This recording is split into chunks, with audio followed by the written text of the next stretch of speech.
Okay, so we are live. Hi, my name is Tatyana, and today's a special day for me actually, because 2 years ago on this day, May 9th, 2022, exactly 2 years ago, I joined Electric Coin Company as the head of product marketing. Since then, I started my own project, Zure, which is funded by the Zcash Foundation through ZCG. I'm on my second grant right now. Haven't been approved yet, but it is being reviewed currently. But the purpose of my first grant was to put Zcash payment users into focus, and I think it's working. So that's what I'm going to talk about today. So thank you for tuning in. I get to celebrate my Zcash anniversary with all of you, talking about the thing that I love, which is Zcash. I do have a lot of information to cover, so I am going to read / talk fast-ish, but I'll try to make it clear. So, okay, let's get started. So what is Zure? Zure stands for Zcash User Research and Engagement. Its core mission is to drive Zec usage. This thing that I'm building consists of two main parts, which are user research and engagement across the ecosystem. In this presentation, I will show you some of the pieces that have come together so far. But first, I want to provide some context. Sometimes I overhear conversations about where Zcash will be in 20 years, and they are so full of optimism. However, it worries me that long periods of relative stability make people forget that things don't always get better with time. The truth is that 20 years from now, we could be living in a completely authoritarian world. A world of total censorship and surveillance in the name of our safety is a very real possibility.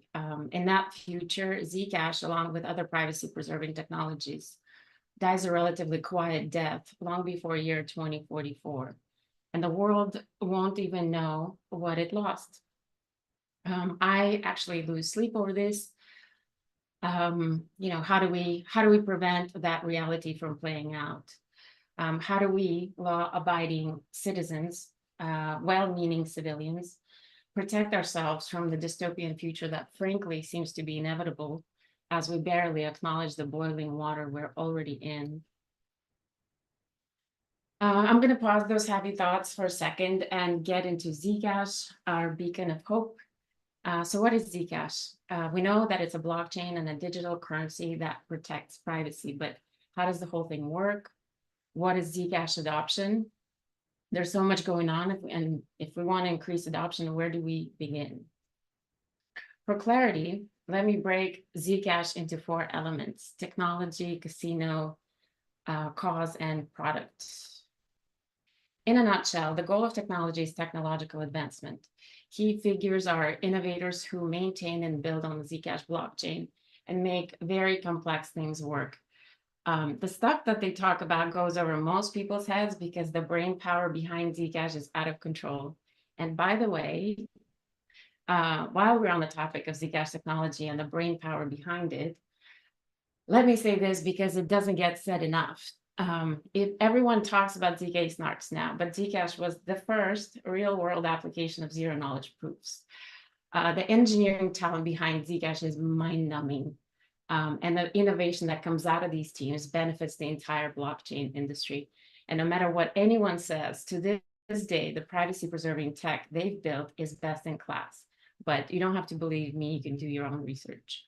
My point is, this group of people is not to be underestimated. So shout out to Zcash developers everywhere. Moving on to the next element, casino. It focuses on gains and losses. The goal is to get relatively rich relatively quickly by doing relatively little. The key figures are investors. They take high risks in hope of significant financial returns. Ultimately, the casino views Zec as a speculative investment tool. I want to be realistic. Given Zec's price volatility, currently store value narratives are premature and fall into this category. All right, moving on. This next element is the heart of Zcash. The cause focuses on the greater good. The goal is protecting human liberties, and these are not just words. In modern societies, having a reliable medium of exchange that can be stored safely is, without exaggeration, essential to survival. When it is taken away, society collapses instantly. Unfortunately, we tend to take our ability to store and exchange value for granted, not realizing how dependent we are on the fragile systems outside of our control. We don't think about how easily it can be taken away. We shy away from those thoughts because they are unpleasant. But please follow me down this dark rabbit hole for a minute. What happens when a financial system collapses? When an already struggling population or select segments of it suddenly lose access to the funds they store and use? What happens when the ability to purchase food and medication is simply turned off for millions of people? How does turning off banking affect people's freedom to escape danger? What would you do if suddenly you could no longer make financial transactions? These aren't hypothetical scenarios. This happens to people that did nothing wrong, and it has happened to people before. And Zcash wasn't available for them. Some people say that it's too early for Zcash, but the truth is, for some people, it's too late. And for others, time is running out. Do not be so sure that you're not among them. Zcash can protect the public from black swan events by preserving our freedom to access our funds and transact with each other at any time. And what's even more important, its best-in-class privacy technology can protect our ability to vote with our wallets privately and without the fear of censorship and prosecution. A freedom that is not to be taken lightly. But in order to be our safety net, at the very least, Zcash needs to be part of everyone's emergency kit. So we need to start getting comfortable with using it and talking about it, which brings me to the fourth and my favorite aspect of Zcash: product.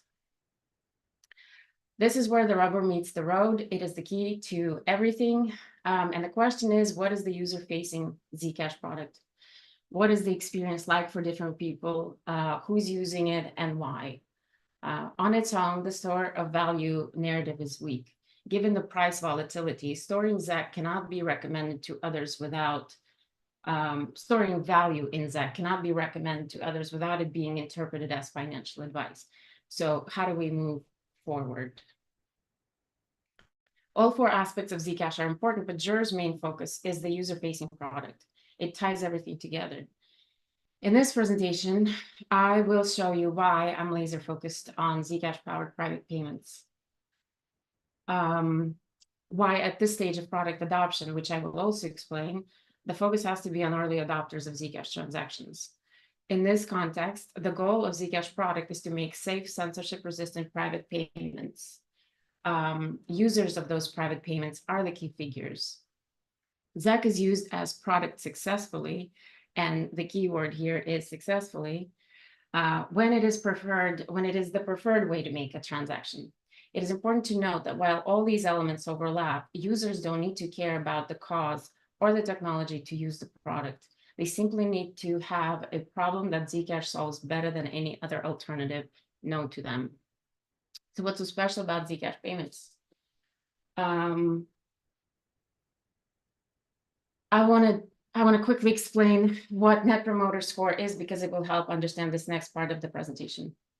NPS is a market research metric that is based on a single survey question asking respondents to rate the likelihood that they would recommend a company or a product to a friend or colleague. So the question goes like this: on a scale of 0 to 10, how likely are you to recommend Zcash payments? Detractors will respond 0 to 6, passives 7 to 8. Promoters respond 9 to 10. And promoters are loyal enthusiasts who will most likely recommend your business to others and help attract new customers. This is a very important group of users, especially early on, when word of mouth marketing is crucial to a product survival. We need to figure out how to maintain and grow that group. Who are they? Why are they so happy? What do they know that others don't? What can be done to convert passives into promoters? Why are detractors so unhappy? Can it be fixed? How expensive is it? So these are some questions about Tatyana. And here's what the scores mean. Minus 100 means everyone is miserable. Plus 100 means everyone is happy. The latter is, of course, impossible. But obviously, you want to stay above 0. Last year, we didn't. According to a survey I ran, the score for Zcash was really sad, as you can see. It was like -60, which basically means we're in hell. But this year, things are looking up. According to a new survey I ran, the scores are 3 for transacting and 2 for holding, which is progress. We're above 0, so yay. By the way, in the first survey, I asked how likely are you to recommend Zcash. Later in the user interviews, people started breaking that question up into 2 parts, and it became very clear to me that it's almost 2 different products. So I've changed the question, but I also started thinking differently about what Zcash is to people. So I want to dive into the differences between the users who hold and transact in ZEC and the users who only want to hold ZEC but don't want to transact. These are the results from a survey I ran. On the left, we have holders who transact and generally display perfect early adopter behaviors when it comes to payments, which I will talk about later. On the right, we have holders who don't transact, and Zcashers in both categories hold ZEC, which is something I want to make clear. All of these groups hold ZEC, and the only difference is that one group transacts and the other one doesn't. Each small table represents a group of respondents that answer the question in a certain way, and I calculated NPS for each group. So, for example, if you look at the column on left, each NPS for people who said that they use ZEC for payments sometimes or often is 36 for holding and 50 for transacting. Both are far above the average scores of 3 for transacting and 2 for holding. If you look at the right column, NPS for people who said that they use ZEC for payments never or rarely is -15 for holding and -21 for transacting. Both are far below the average of NPS, which is a huge difference. If you compare the 2 columns, you'll see that it's a pattern. According to this, groups that transact are more likely to consist of promoters for both holding ZEC and transacting in ZEC. Groups that want to transact, I call them MOE proponents, are more likely to recommend transacting over holding. They also tend to give higher NPS to holding ZEC than SOV purists do, which is what I call people who just want to hold and don't want to spend. Supporting the SOV narrative better than the SOV purists. Holders that don't want to transact are far less likely to promote either narrative and are actually far more likely to be detractors of both narratives. This means that active users of ZEC payments are far more likely to be promoters of Zcash as a whole. So let me highlight the statement. Early adopters of payments benefit the entire ecosystem. They're the optimists we need to get to the next stage of product adoption. This is why, given my limited resources that don't allow me to target everyone at once, my main focus is on ZEC payments. So now let's talk about product adoption. Anyone who's ever launched a new product is hopefully familiar with this model. I didn't come up with it. It's a standard model that indicates how and when you should target segments of ideal customers throughout the product cycle. If you're curious about the significance of all these stages, I encourage you to read more about it online. But in a nutshell, this model helps us acknowledge where we are and what the next steps should be. So notice where the orange arrow is pointing. That's the stage we need to get through next. At this point, early adopters are what will keep us moving towards the mainstream interest and mass adoption that we all like to dream about. And I know some will say, well, Zcash has been around for 8 years. It's not a new product.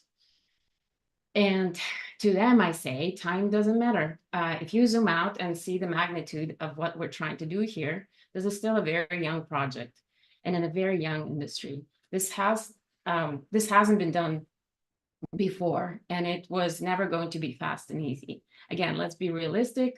This isn't some fitness app on your phone. So product adoption for Zcash will have its own timeline. It's going to be different because we're talking about real use cases and delivering real value to the users, not some cheap pumpkin scheme, pump scheme. So how do we deliver real value, and how do we communicate that value to potential users? Early adopters are the answer. I'm going to talk about them throughout my presentation, but right now I want to introduce them by saying that early adopters are what will get us through these early bumpy stages and onto wider adoption. And yes, they are a small group, but understand their importance. They're the users of ZAC payments that exist today. Their experiences can be used not only to inform development of a better product, but to educate and inspire other users within our community and beyond. Their experiences are key to creating content that resonates with other regular people. Before new users give Zcash payments a try, they need to see that others just like them have done it. Early adopter use cases must be studied and showcased in order to show the world what's possible instead of telling the world what's possible. Our grand ideas of a better future need to start touching ground. That's the power and purpose of the early adopters and their experiences. They can bring ZAC payments out of the realm of imagination and vision and into reality and practical use. If you're further out on this curve and you're not ready to use ZAC payments yet, that's totally fine. Not every early adopter of Zcash is an early adopter of Zcash payments. If you look at this image, the difference between the two groups are highlighted in orange. Maybe you're here for the technology or see ZAC as an investment opportunity. Maybe you support the cause. Your feedback is still valuable, and there's still so many other ways to get involved and contribute. But who knows, maybe the experiences shared by the early adopters of payments will get you curious about transacting in ZAC. Maybe those examples will demystify and normalize the whole process. This is how we reach new payment with our system and beyond. The Zcash community and existing users are a resource that is often overlooked. Targeting the broader market, or anyone outside of our community really, is a very expensive process. Even if we have the budget and the word to do it now, without having learned lessons from our existing users, chances of us using the allocated resources efficiently and effectively are extremely low. And when I say extremely low, I'm being generous. There is no magic pill. You can't just dream up the perfect strategy to target early majority directly and get mainstream interest. This is step one. And without it, our go-to-market strategy is a scattered mess of disjointed tactics. Early adopters are the key to product development and marketing. It's not a step that can be skipped. And yes, this is a difficult stage. This is the tough part, full of doubt and uncertainty. But the good news is that that's exactly what it's supposed to feel like. So let's not shy away from it. I cannot stress this enough. Early adopters is how we get through it. Please ask me questions if this is not clear. But perhaps I can show you what I mean. Okay, so this is my favorite example of an early adopter of ZAC payments. Meet Shayla. She lives in Venezuela, and she's a blogger with a passion for gastronomy. She bakes cookies and sells them for ZAC. She was introduced to Zcash by another Zcasher and saw an opportunity. She created a page on Free2Z and started posting classic recipes. The more she learned about Zcash, the more she realized that its values aligned with her beliefs, and she became an advocate for Zcash. When the economy got rough for her, she decided to start baking. Today, she bakes cookies and cakes and sells them to the Zcash community in Venezuela for ZAC. She also markets her business to other groups with common interests like women in tech, offering discount if they pay in ZAC. So Shayla is the perfect example of an early adopter of payments that benefits the ecosystem. She's a holder who transacts in ZAC. And because she gets paid in ZAC, she is what I call the perfect early adopter, a Zcash persona I will highlight later. I think what she's doing is absolutely wonderful. Her use case is relatable and it's not difficult to understand or replicate. I want to work with her and people like her to learn how users like Shayla can be supported and encouraged.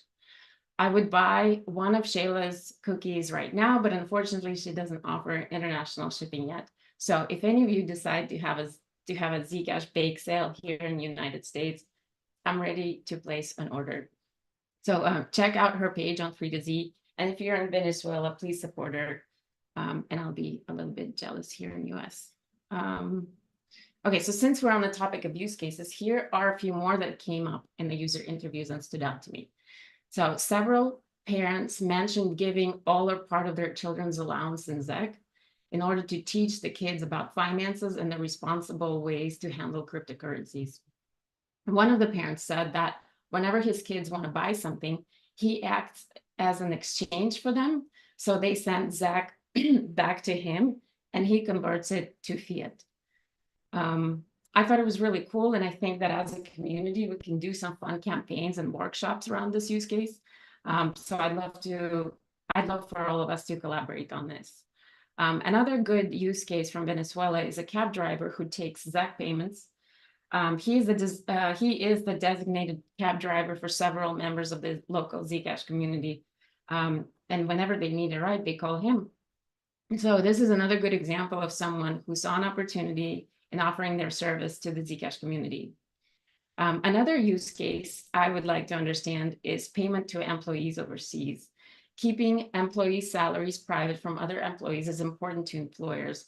Also, there was a concern about employee safety. So this is a great use case to study and highlight to encourage other businesses with similar needs to follow suit. Step-by-step instructions and content that demystifies onboarding can be very helpful for this group of users. All right, so here are some other use cases that have come up in the interviews so far. This is how Zcashers have used or would like to use ZAC payments. Talking about these use cases in the interviews is what revealed the community's curiosity about ZAC payments in the first place.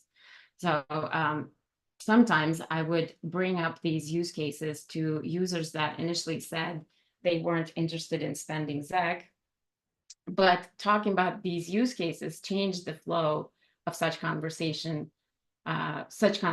each time.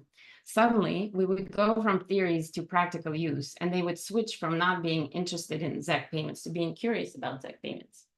These conversations moved us past talking about the technology that no one really understands to talking about things that are relevant and relatable. The top 3 use cases listed here are the ones I would like to spend more time on, as they seem to be key to user adoption. Okay, so let's get back to early adopters of payments. Based on the data from the interviews and the surveys, I've come up with a profile of my ideal early adopter of ZAC payments. Basically, if I could dream up the perfect group of ZAC users to study right now, what would the people in that group have in common? Again, these are the results from my survey. Each of these lines represents real respondents grouped by the indicated responses. These groups of respondents overlap. A person can be in more than one of these groups, and the more the better. So this is who I'm looking for. My goal is to find 100 people that check these boxes. These are the people who want to transact in ZAC. They're not afraid to use it for payments. They want more places to spend it, and they want to tell others about their positive experiences. Understanding this group of users will be very important to driving adoption. So if you're one of these unicorns, please reach out to me because I'm looking for you. Notice that 84, oh, sorry, I just lost my screen. Notice that 84% of perfect early EAs have received ZAC as payment for the goods and services they provide. In other words, these are the people who get paid in ZAC. From my personal experience, I can say that something happens when you start getting paid in ZEC. It changes your incentives. Personally, and maybe this is a controversial opinion, but I believe that anyone who benefits from the Zcash Dev Fund should be getting their paycheck in ZEC, or at least a significant portion of it, because it aligns our incentives with our most active users. People that get paid in ZEC engage in perfect early adopter behaviors like no other group. So let me talk about this group of people. Like all medium of exchange proponents, this group is happier with transacting in ZEC than they are with holding ZEC. They still hold it. It's just that they get more value from the ability to transact in ZEC. By the way, after P2P transactions, ZEC payments for goods and services I provide is the most mentioned use case, not me. ZEC payments for goods and services users provide is the most mentioned use case across all groups. Regardless of NPS, it was selected by 63% of all respondents as a use case they're interested in. So we need to learn more about this user group and find ways to expand it. This group of early adopters benefits the Zcash ecosystem in multiple ways. In addition to building the ecosystem and driving activity in the community, they're laying down the foundation for the Zcash economy. This means projects like ZEC Hub Free to Z, our ambassadors around the world, and other community projects. What gives these efforts fuel is the Zcash Dev Fund. So this is just one example of why advocating for its retirement seems irresponsible and out of touch with reality. Luckily, other paths forward seem to be more popular. Everyone I know who works on Zcash today is underpaid and overworked. Most of the people that are still here today are not here for the money. They actually love and believe in Zcash. We should be looking for ways to expand this group, not eliminate it. We need more people to get paid in ZEC. So going forward, I will be digging deeper into individuals and organizations that get paid in ZEC and users that make ZEC payments to others. How am I going to do that? Let me quickly explain my methodology. As part of my research, I've done user interviews and ran surveys. I shared some of my findings in the public report, which I posted on Zcash Community Forum. If you are a Zcash contributor or a builder and want more information, please reach out to me. I'll send you the link and I can walk you through the report if you have any questions. Some interesting patterns have emerged from all this research. For one, it is clear that early adopters look for ways to make a positive contribution to Zcash. These are the most active, enthusiastic members of our community, ready to go the extra mile for Zcash and practice and participate in various initiatives and activities. They contribute their time because they care slightly more than everyone else. So, of course, research results are going to be affected by their biases. For what I'm trying to do, that is okay. My goal isn't scientific accuracy. My goal is to study early adopters, the very people who are the most likely to participate. My research is not trying to be representative of everyone who's ever touched Zcash or knows about it. For the sake of saving time, I'll highlight the most relevant elements of my methodology. I see that there are some questions, but I will answer them after the presentation. All right, so interviews and surveys are at the heart of my strategy to study and engage with Zcashers. Each has its own benefits and limitations, but with time, survey questions get better, interviews become more focused, and the data gets better. The two feed each other. My surveys and interviews are mainly promoted on social media with support from ECC, Zcash Foundation, DCG, and other Zcash contributors like Zcash ambassadors who translated the last survey to multiple languages and helped share it. The more people participate, the better the data gets. So if you're listening, I hope you will support and join this effort in the future. Another important piece of this puzzle is engagement with other Zcash builders and contributors. I want to make sure that the data is relevant and actionable, so I need to ask the right questions. But I also need to know what the potential next steps could be. This cannot be done without checking in with the various segments of the Zcash ecosystem. This is not just about better user research design. It's also about coordinating across the ecosystem on the next steps in order to drive adoption. I'm a huge fan of collaboration because no single individual or organization can do this alone. Speaking of collaboration and engagement, as I mentioned before, early adopters of Zcash and early adopters of Zcash payments are two different things. Early adopters of Zcash may not be ready to spend ZEC yet, and they won't be among the first people to spend ZEC, but they still have a very important role to play. From technology to advocacy, they make all kinds of valuable contribution to the Zcash ecosystem. I get to interact with all of them: users, builders, contributors, enthusiasts, and people who are simply curious about Zcash. These interactions give me hope. There's something pure about all of it, and I'm not just trying to be nice. Interviewing the Zcash community has been an absolute privilege. I get to sit down with Zcashers one-on-one and listen to their stories. And let me tell you, this community is unlike anything I've ever seen. The quality of the people Zcash has attracted is off the charts. It is as if Zcash is a signal that went out into the universe, making people step forward. They are the reason why I'm still here. And they make me believe that this crazy thing we want to build together is possible. So join us. Whether you are a developer or a ZEC user, you can start by signing up for a one-on-one interview with me. The sign-up link is pinned on Zure's profile on X, which is @usezcash.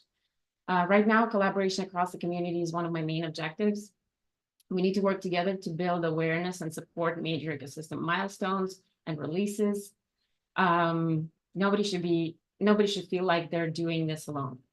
We can be more strategic about how we support Zcash organizations and individual contributors. Again, our community is an untapped resource. There are more things happening, like workshops, community calls, casual online happy hours, and more. If liberty and economic freedom are your jam, and if Zcashers are your crowd, if you don't want to sit on the sidelines but don't know where to start here. Just sign up for the interviews. So back to where I started.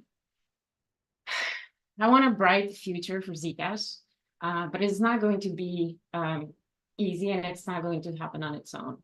If we are going to act, now is the time. And time is running out, which is why my mission is to put ZEC into the hands of as many people as possible, as quickly as possible.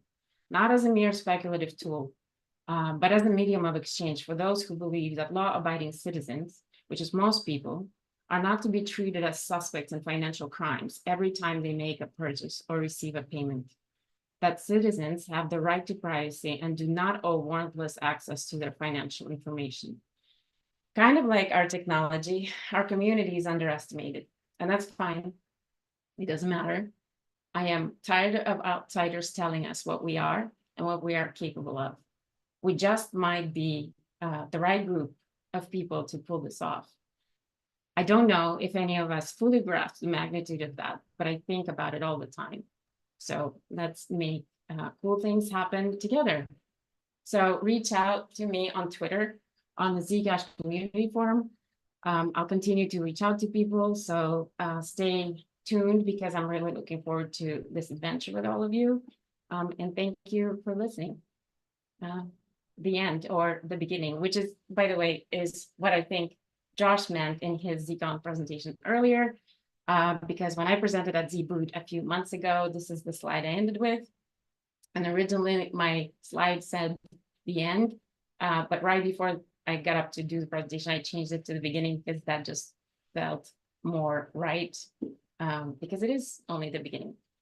So, okay, I'm done now, and I can take questions. But let me figure out how to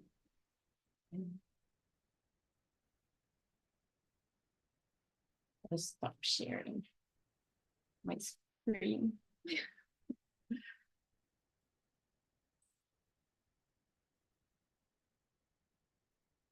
Oh.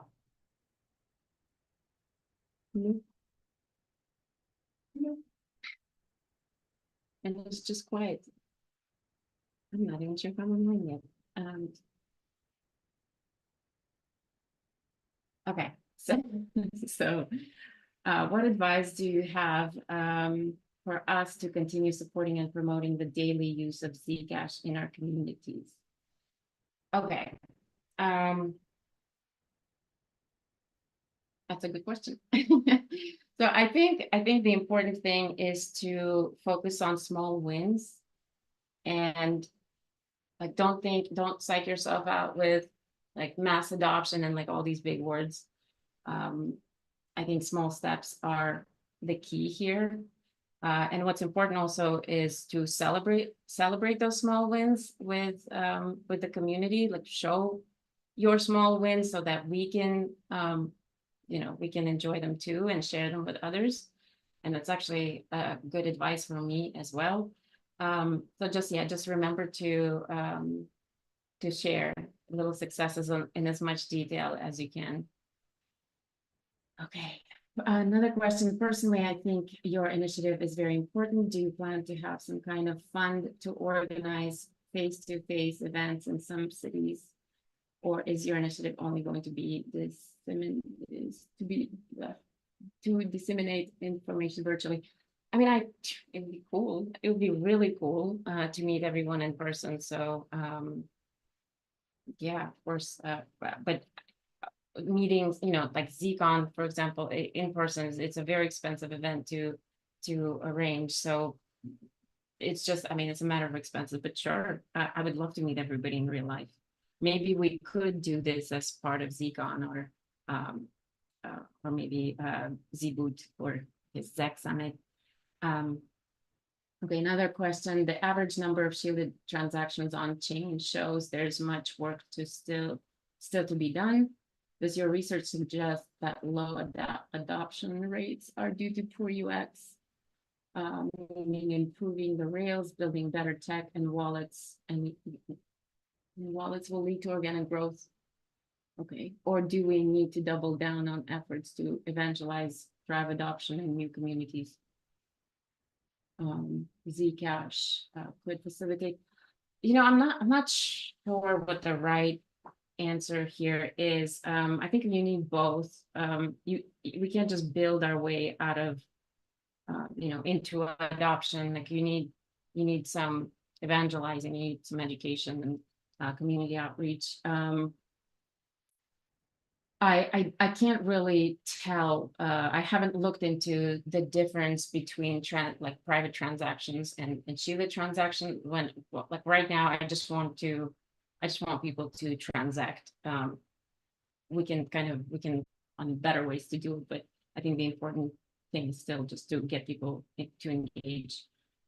Could Zcash facilitate sound e-payments where a vendor couldn't accept traditional cards?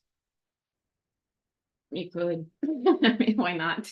But I'm probably the wrong person to ask because I will not be the one building it. Are there particular geographical locations where payment adoption is or would be more likely? Yes, it is. Latin America seems to be super active, but I wouldn't discount the US market. And also Africa, countries in Africa like Nigeria. I think the community right now is still small. I mean, the international community in general. So I think it's too soon to be like trying to divide these markets into separate pieces. I think the key is to actually raise those boundaries and for all of us to work together and learn from each other. So that's actually part of what I would like to do. So I'm not like Zcash is supposed to be borderless. So I'm not thinking about it in terms of just like regions. So yeah. Okay. Your help is very important. Thank you. How can we get feedback efficiently to then use resources efficiently to create a better problem, a better ecosystem? Well, we start by talking about this. I do publish reports, but I think just face-to-face contact with developers and representatives from different organizations in the ecosystem I think that's the first step. This is how we're gonna like figure out what we need. Like right now, I'm reaching out to organizations trying to figure out which of their milestones need support or like could benefit from the support of the community. So I think yeah, the first step is just to start these conversations.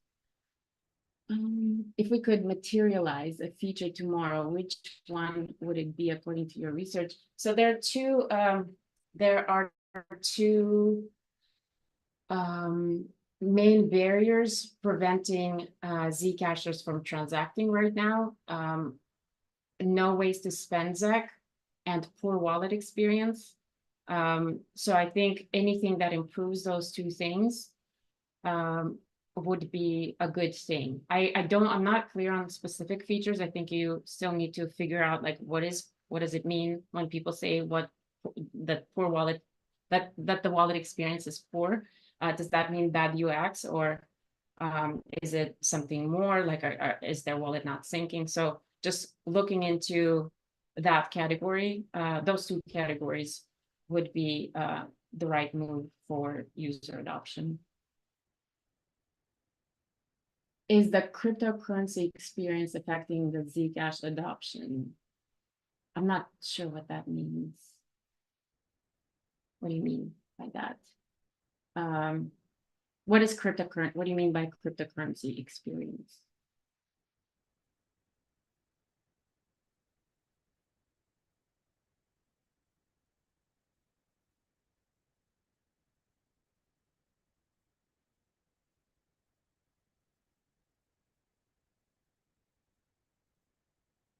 Maybe you mean yeah, of course. Okay. Okay, maybe they mean the generally negative aspect of cryptocurrency. Probably. So I mean, there are scams out there, right? So we just need to make sure we communicate that we're not, that we're not part of that crowd. We've been around for a while, and we're not trying to scam people, and like everything's out in the open, and they can ask questions. I think we just need to welcome people. I don't know. I don't know. Probably it's affecting adoption. How could it not? If everybody, if tomorrow CNN starts watching, maybe CNN doesn't matter today, but if there are like if all media suddenly started singing praises to cryptocurrencies, like yeah, it would be good for our adoption as well.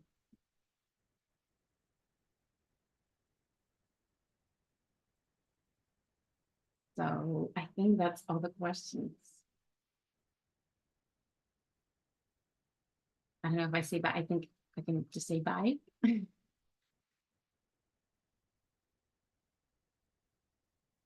Unless there are more questions.